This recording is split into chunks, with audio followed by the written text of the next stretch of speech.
Estamos em Apocalipse, capítulo 3, estudando sobre a igreja de Laodiceia. Jesus continua falando aos crentes mornos de lá. Vamos continuar a partir do versículo 18 do capítulo 3 de Apocalipse. Dê uma pausa no vídeo agora, faça a sua oração pedindo a iluminação do Espírito Santo para entender tudo o que eu vou dizer aqui e volte para prosseguirmos com o estudo.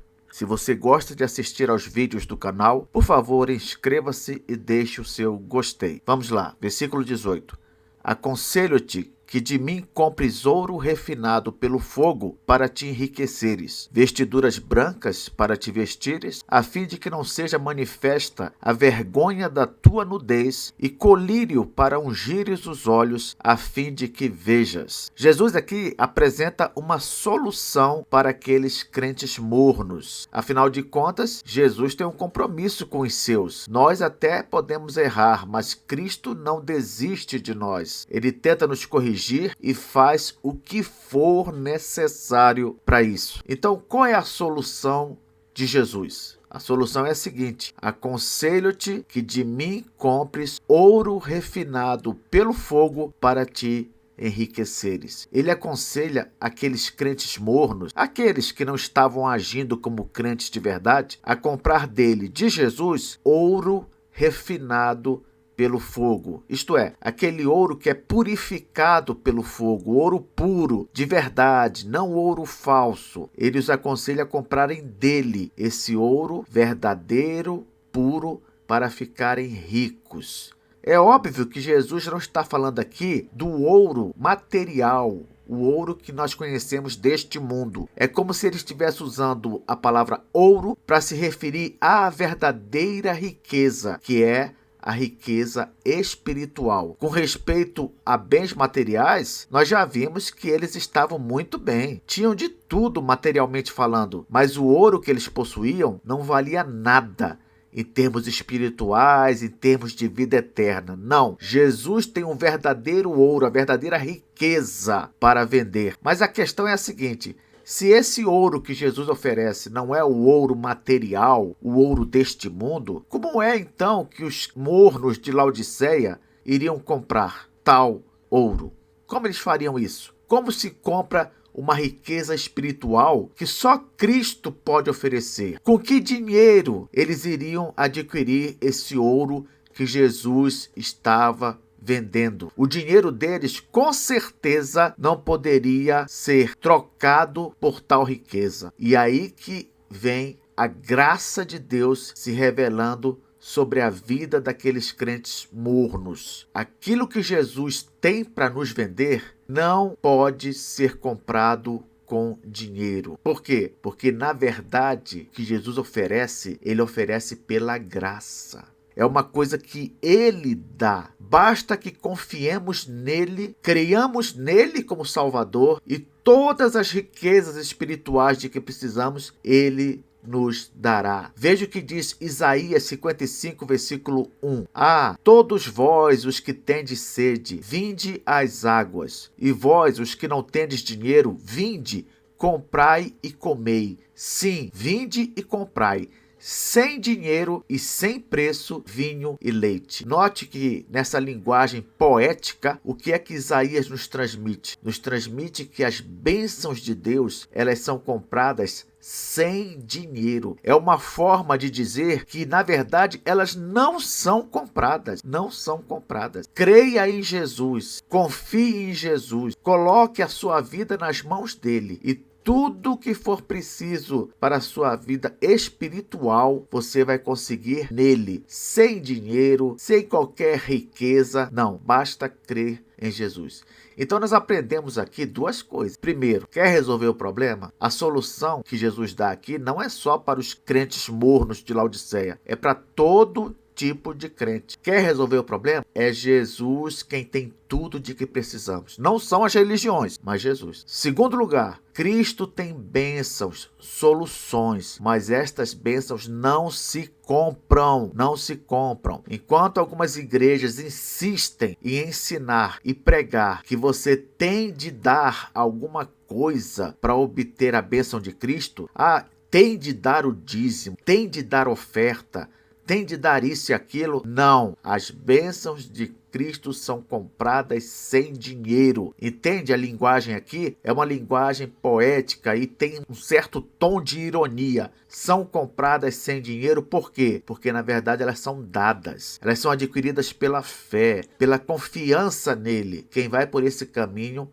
alcança a verdadeira riqueza, o verdadeiro ouro puro. Jesus continua. Fala aos mornos de Laodiceia para adquirirem vestiduras brancas para te vestires, a fim de que não seja manifesta a vergonha da tua nudez. Essa expressão aqui, vergonha da tua nudez, faz uma alusão à situação do primeiro casal, Adão e Eva, logo após a queda. Você lembra que logo depois da queda, eles ficaram envergonhados com a própria nudez? Esse sentimento de vergonha, de culpa, ele veio com a queda.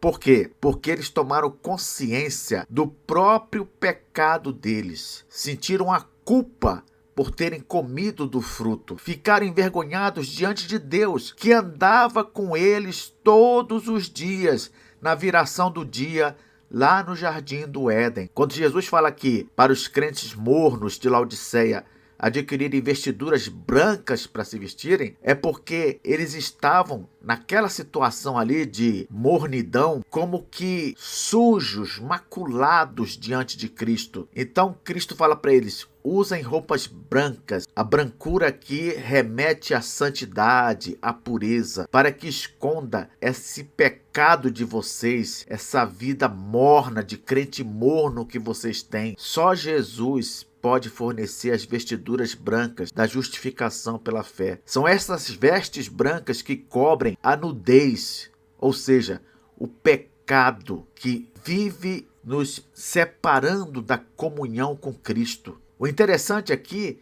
é que essa roupa branca, ela também faz uma alusão às vestes que normalmente os laodicenses vestiam lá em Laodiceia. Sabe por quê? Porque a maioria das roupas deles eram feitas com a lã de uma ovelha escura, muito comum na região. Temos aqui uma foto dessa ovelha. As ovelhas lá da região de Laodiceia, elas tinham a lã escura e a maioria das roupas que eles vestiam eram escuras também. Jesus oferece a veste branca da pureza, da santidade, do compromisso com o que é correto. Jesus também fala para eles adquirirem colírio para ungir os olhos, a fim de que vejam. Não podemos esquecer que Jesus aqui está falando em termos espirituais. Não fala aqui sobre um colírio literal para ver coisas visíveis, não. É como se ele estivesse oferecendo um colírio espiritual para enxergar aquilo que deve ser visto. Quem vai a Cristo com fé recebe esse colírio, e esse colírio vai abrir os olhos da pessoa para uma visão correta da vida cristã. Novamente, Cristo faz uma referência à realidade dos próprios laodicenses lá. Por quê? Porque dizem que Laodiceia tinha um excelente colírio. Na verdade, lá em Laodiceia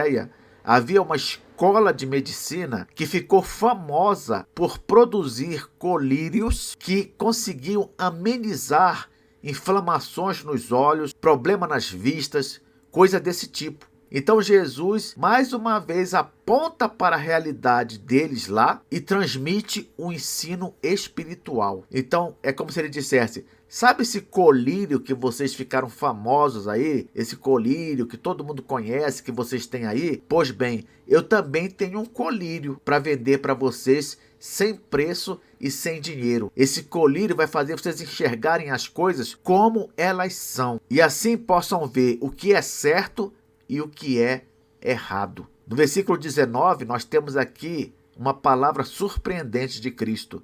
Olha o que ele diz: eu repreendo e disciplino a quantos amo. Sê, pois, zeloso e arrepende-te. Olha que coisa incrível. Jesus fala: eu repreendo e disciplino a quantos amo. Vejam que mesmo os crentes de Laodiceia, sendo crentes mornos, Jesus fala: eu repreendo e disciplino a quantos amo. Muitas pessoas poderiam dizer assim: aqueles crentes de Laodiceia, não há esperança para eles, porque eles são crentes mornos e Jesus fala que está a ponto de vomitá-los. Ora, Jesus diz aqui: repreendo e disciplino a quantos amo. Se você, meu irmão ou minha irmã, estiver numa situação tão complicada como aqueles crentes, estiver agindo como não crente, estiver confiando mais nas coisas materiais do que nas coisas espirituais, tiver descido tão baixo assim na sua vida espiritual, ouça as palavras de Cristo: repreendo e disciplino a quantos amo. Se você é um eleito de Deus, se você é um filho de Deus, Ele te ama.